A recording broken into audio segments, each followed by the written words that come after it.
구독과 좋아요는 사랑입니다. 하나님께서 우리에게 주시는 말씀은 신약성경 마태복음 26장 14절부터 25절 말씀입니다. 오늘 말씀은 한 여인이 향유를 예수님께 부은 이후에 유다가 예수님을 팔아 넘기는 이야기가 기록되어 있습니다.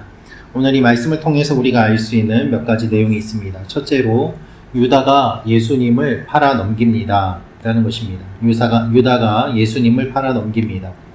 14절부터 16절 말씀 같이 읽겠습니다. 시작.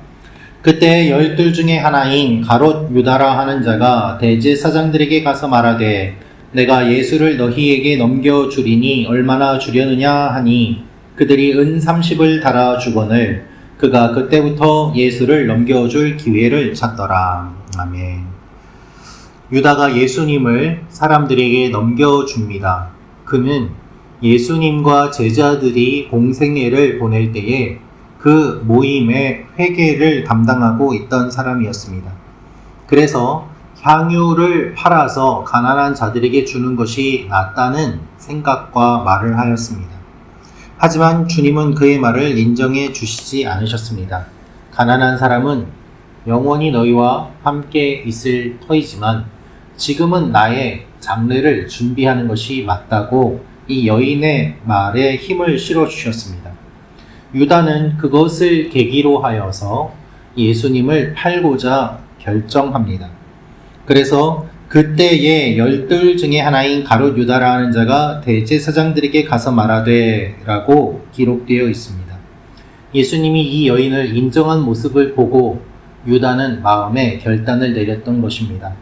자신의 의견을 받아주지 않는 예수님, 그리고 무시당했다고 생각하는 느낌, 그에게 더 이상 예수님이 가치가 없다고 생각하였기 때문에 예수님을 팔아 넘기기로 결심하였던 것입니다. 그래서 그가 은 30에 예수님을 팔아 넘깁니다. 여러분, 그의 말이 진심이었다면, 이 향유를 팔아서 가난한 사람들에게 주면 좋았더라면 했던 그의 말이 진심이라면 예수님을 팔고 받은 이 은 30도 가난한 사람들에게 주어야 되지 않겠습니까? 그러나 그는 그렇게 하지 않습니다. 그의 말이 위선임을 분명하게 보여주고 있습니다. 그의 말이 거짓임을 주님이 다 드러내신 것이죠.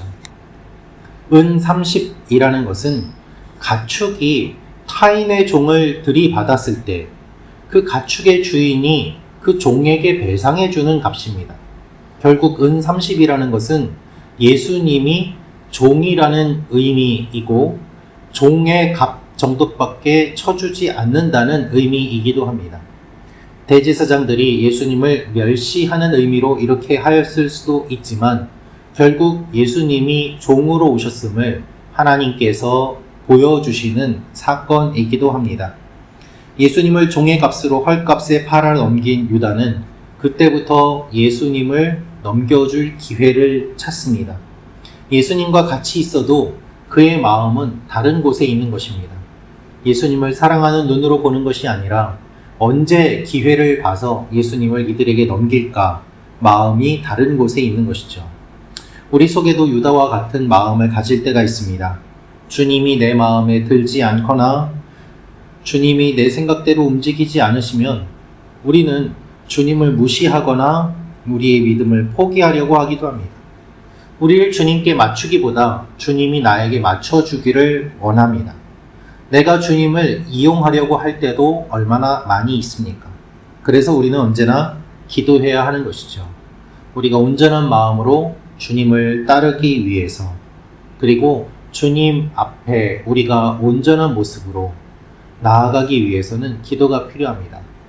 유다가 하나님 앞에서 기도하였다는 표현은 성경의 어디를 보아도 찾을 수 없습니다. 유다가 기도할 때 함께 갔다는 이야기도 찾아볼 수 없습니다. 유다는 똑똑한 사람일지는 몰랐지만 기도하는 사람은 아니었습니다. 그래서 결국 그는 실패하게 됩니다. 오늘 우리가 하나님 앞에 기도함으로 하루를 시작하는 이유가 바로 이것입니다. 오늘도 하나님께서 지켜주시는 하루가 되기를 원합니다. 두 번째로 알 수 있는 것은 예수님은 제자들을 사랑하십니다 라는 것입니다. 예수님은 제자들을 사랑하십니다. 19절, 20절 말씀 같이 읽겠습니다. 시작. 제자들이 예수께서 시키신 대로 하여 유월절을 준비하였더라. 저물 때 예수께서 12 제자와 함께 앉으셨더니. 아멘. 예수님은 유다의 모든 계획을 아십니다. 그럼에도 불구하고 그와 함께 식사하십니다. 식사의 자리에 불러주시고 마지막 성만찬을 함께 하십니다. 함께 밥을 먹는다는 행위는 많은 것을 포함하고 있죠. 함께하는 공동체, 운명 공동체, 사랑의 나눔, 친밀감, 여러 의미가 이 식사에 담겨 있습니다. 그 자리에 예수님은 유다도 부르시고 또한 마지막까지 제자를 사랑하시는 모습을 볼 수 있습니다. 성경을 보면 70명의 제자들에게 예수님이 능력을 주셨습니다.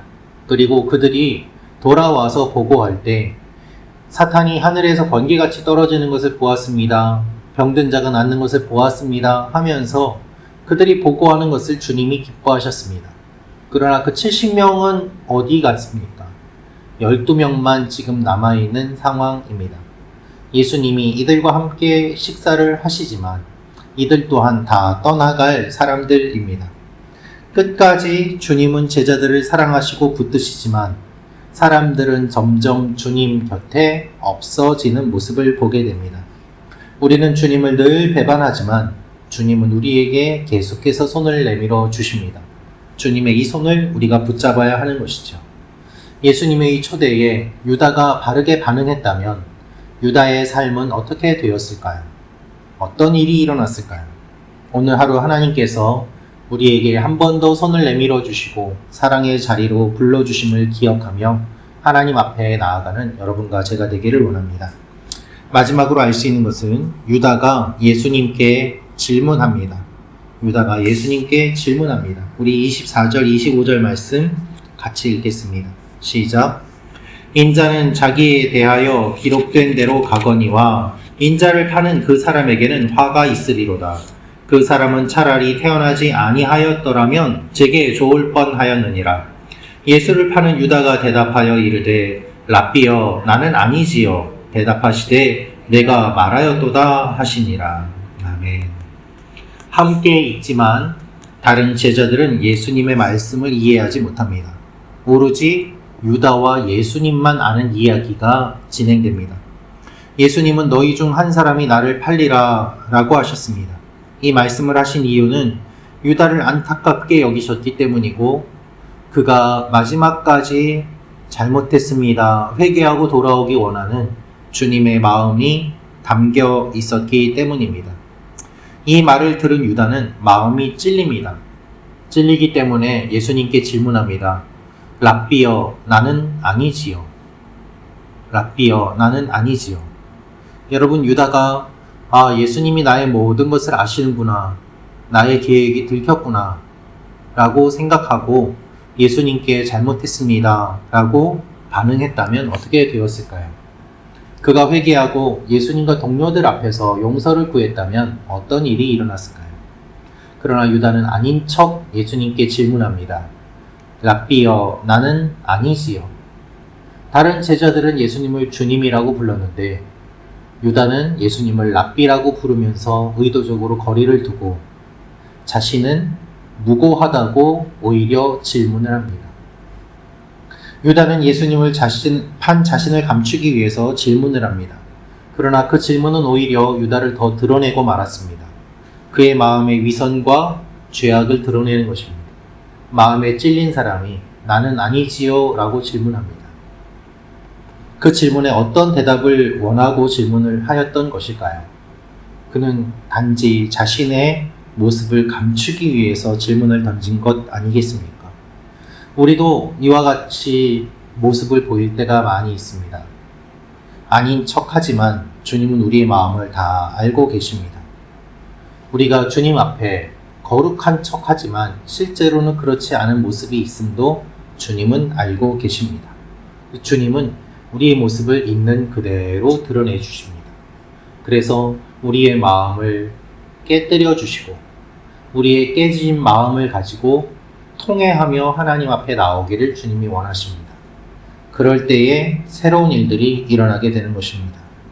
유다는 끝까지 아닌 척합니다. 랍비여, 저는 아니지요. 그러나 우리의 기도는 이렇게 되어야 될 것입니다. 주님, 제가 그렇습니다. 저를 불쌍히 여기소서. 이 기도로 하나님 앞에 나아가는 여러분과 제가 되기를 원합니다. 기도하겠습니다.